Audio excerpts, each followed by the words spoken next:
купиле државно земјиште, но сега државата ниту им дава тапија за него, ниту им ги враќа парите. 17 години трае голготата на собствениците на фирмата Динамо Хит од Велес. Предмет на спор е ова земјиште на кое лежи нивната фабрика за производство на ќумци и бојлери.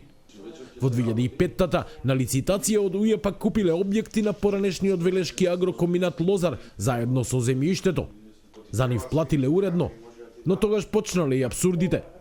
Катастарот не сакал да им го впише земјиштето во имотниот лист, оти УЈПА не смеело да продава државно земјиште. Кога побарале парите да им се вратат, државата ги одбила. Кога побарале повторно да платат, им рекле не може, оти еднаш веќе сте платиле. И покрај тоа, пред 10 години, Општина Велес им одобрила урбанистички план, врз основа на кој собствениците на ова земјиште изградиле неколку објекти.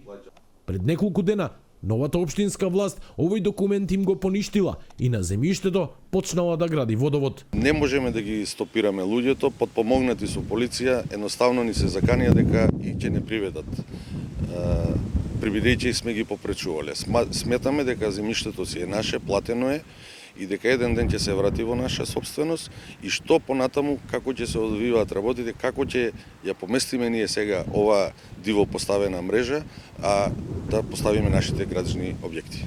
Собствениците на фабриката се чудат како е можно и Велешкиот суд и Скопска апелација, но и Врховен за краток период да носат спротивни одлуки од оние кои претходно ги донеле, иако нови докази немало.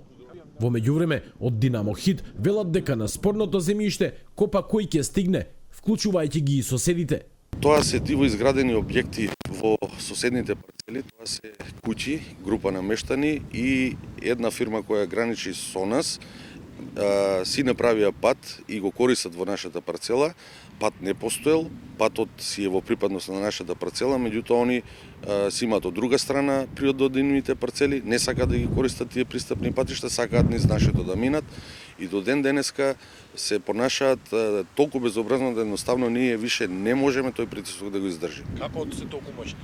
Најверојатно претпоставувам дека се наоѓа начин со мито и со корупција да сето тоа се заташка. Менаџментот на Динамо Хит сакал на ова земјиште да гради нова фабрика. Иако поднеле барања за градежни дозволи, велат дека од општината немаат никаков одговор. Оттаму пак не одговорија конкретно ниту на нашето прашање зошто молчат за дозволите. Побараа од фабриката информации за кои точно барања станувало збор. Земјиштето не било во приватна, туку во државна собственост.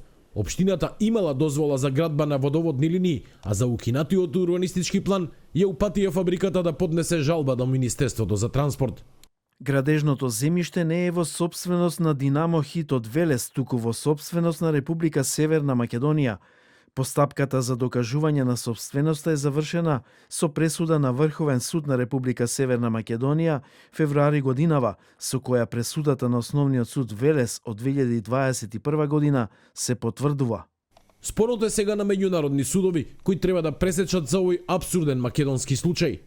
Но дури и да биде во нивна корист, од Динамо Хит велат дека со поставувањето подземна инфраструктура земјиштето е веќе обезбреднето, а нивните планови за градба ќе мораат да претрпат големи корекции.